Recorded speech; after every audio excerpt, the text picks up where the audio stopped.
நண்பர்களே, இந்த வீடியோ கொஞ்சம் பாருங்க. என்ன கேட்டிங்கன்னா எப்பயுமே சும்மா மட்டும் உட்காரவே கூடாது. ஓகே. சும்மா உட்காரக்கூடாது. ஏன்னா உலகம் ரொம்ப பெருசு, ரொம்ப ரொம்ப பெருசு. ஜஸ்ட் ஒரு 4 விஷயத்த மட்டும் வச்சுட்டு இதெல்லாம் எனக்கு வரலன்னு சொல்லிட்டு சும்மா உட்காரவே கூடாது. இந்த மாதிரி வீடியோலாம் பார்த்துட்டு அப்படியே பயங்கரமா மோட்டிவேட் ஆகி அதை பண்றோம் இதை பண்றோம்னு சொல்லி அந்த வீடியோ முடிஞ்ச உடனே ஒரு லைக்கை போட்டு ஸ்க்ரோல் பண்ணிட்டு போயிடுவோம். அதுதான் நம்மளோட புத்தி. ஆனா அதையும் தாண்டி ஏதாவது சாதிக்கலாம்னு சொல்லி ஏதாவது எடுத்து வச்சாலும் 5 நிமிஷத்துக்கு மேல நம்மளால உட்கார முடியாது. அதுக்கு காரணம் சொல்ல போனா நான் ஒரு பெரிய சோம்பேறி.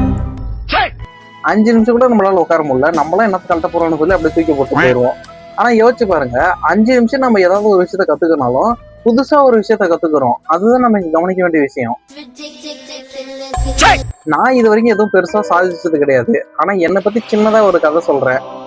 உங்க பொண்ணான டைமை ஒதுக்கி அந்த ஸ்டோரியை ஃபுல்லா கேளுங்க. சொல்லுங்க. இப்ப நான் சின்ன வயசுல இருந்தே பயங்கர இன்ட்ரோவர்ட், ஷை டைப். யாருக்குமே பெருசா பேச மாட்டேன்.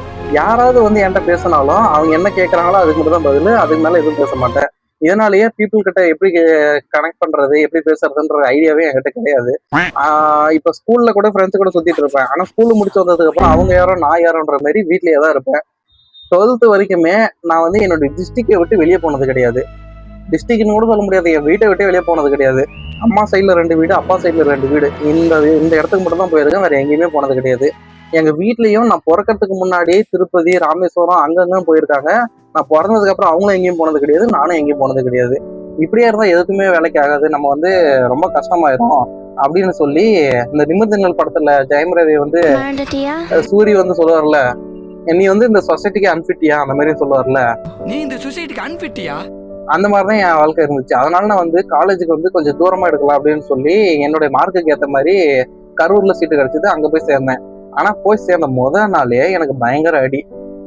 ஏன்னா நான் இவ்வளவு நாள் இந்த மாதிரி ஒரு கம்ஃபர்ட் ஜோன்ல ஜாலியா இருந்துட்டு அங்க போய் இருந்த உடனே எனக்கு ரொம்ப கஷ்டமாயிடுச்சு. எந்த அளவுக்கு கஷ்டம்னா, இங்க இருந்து டிசியை வாங்கிட்டு போய் நம்ம ஊர்லயே சேர்ந்துக்கலாம், ஒரு காலேஜ்ல சேர்ந்துக்கலாம், அந்த அளவுக்கு எல்லாம் பிளான் பண்ணேன்.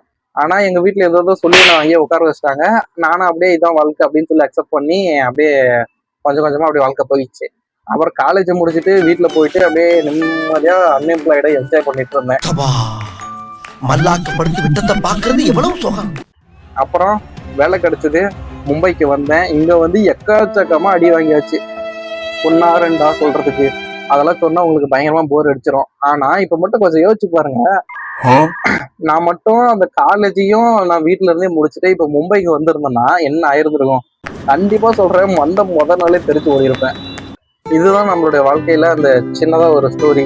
இதுல இந்த கண்டென்ட் கிரியேஷன் எங்கிருந்து வந்துச்சுன்னு பாத்தீங்கன்னா, அன்எம்ப்ளாய்டா வீட்டுல இருந்தேன்ல, அப்பதான் நான் ஏதாவது பண்ணலாம் அப்படின்னு சொல்லி இந்த கண்டென்ட் கிரியேஷன் ஸ்டார்ட் பண்ணேன். ஆனா நம்ம பயங்கர சை டைப்பா, நமக்கு ஒழுங்கா பேசவே தெரியாது.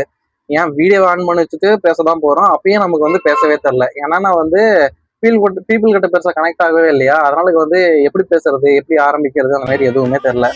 அதுக்கப்புறம் நான் என்ன பண்ணேன்னா, ஃபர்ஸ்ட் ஒரு 1/2 மணி நேரம் 1 மணி நேரம் உட்காந்து ஃபர்ஸ்ட் இதை பண்ணணும், ஃபர்ஸ்ட் இதை பேசணும், அடுத்து 2வது இதை பேசணும்னு சொல்லி மனப்பாடம் பண்ணிட்டு போயிடுவேன். இதனால என்ன பிரச்சனை வந்துச்சுன்னா, ஜம்பிள் சென்டென்ஸ் அதிகமா வர ஆரம்பிச்சிருச்சு. இப்போ நான் ஃபர்ஸ்ட் சென்டென்ஸை பேசி முடிச்சுட்டு 2வது சென்டென்ஸ் போனேன்னா, அங்க ஃபர்ஸ்ட் பேச வேண்டிய ஃபர்ஸ்ட் வார்த்தையும் அடுத்து ஒரு 2-3 நேரத்தை ஸ்கிப் பண்ணி 3வது வார்த்தை போட்டு பேசி விட்டுருவேன். அதனால திரும்ப அது என்ன பண்ணணும்னு சொல்லி யோசிச்சு அதை சொல்லுவேன். இப்போ அதனால ஃபர்ஸ்ட் சொன்ன சென்டென்ஸ் எனக்கு மறந்து போயிடும். அதனால இந்த ஃப்ளோல ஒரு கனெக்ஷனே இருக்காது. அப்படியே ஃப்ளோ கண்ணா பின்னான்னு போயிட்டு இருக்கோம். இந்த பிரச்சனை எனக்கு எப்பவோ தெரியும். ஆனா இதுக்கு என்ன பண்றதுன்னு எனக்கு ஐடியாவே இல்லை. அதுக்கப்புறம் தான் இப்பதான் ஒரு ஐடியா வந்துச்சு. இப்போ நான் யாராவது நம்ம கிட்ட ஒரு கொஸ்டின் கேட்டாங்கன்னா நம்ம என்ன பண்ணுவோம்? ஒரு நிமிஷம் இருங்க, நான் ஆன்சரை மனப்பாடம் பண்ணிட்டு உங்ககிட்ட சொல்றேன் அப்படின்னு நான் சொல்றோம் கிடையாது. அப்படியே நம்ம அந்த ஸ்பாட்ல என்ன மைண்ட்ல என்ன தோணுதோ அப்படியே சொல்லிட்டுருவோம். அதே மாதிரிதான் இந்த வீடியோ கூட கொஸ்டின் என்னன்னா, இந்த ஜேர்னி எப்படி ஸ்டார்ட் ஆச்சு, எப்படி போயிட்டு இருக்கு, இதுதான் என்னோட கொஸ்டின். அதுக்கப்புறம் நான் இந்த மாதிரி பண்றதுனால நம்மள மாதிரியே மிடில் கிளாஸ், அதாவது நம்மள மாதிரி இருக்கிற இந்த மாதிரி நண்பர்களுக்கும் நம்மளாலே ஏதாவது பண்ண முடியும், சாதிக்க முடியுன்ற ஒரு நம்பிக்கை வர்றதுக்காண்டி தான் இந்த வீடியோவை நான் போஸ்ட் பண்றேன். இப்போ முன்னாடியெல்லாம் அந்த 1 நிமிஷம் ஷார்ட்ஸ் எடுக்கிறதுக்கு எனக்கு 10 நிமிஷம் 15 நிமிஷம் டைம் ஆகும்.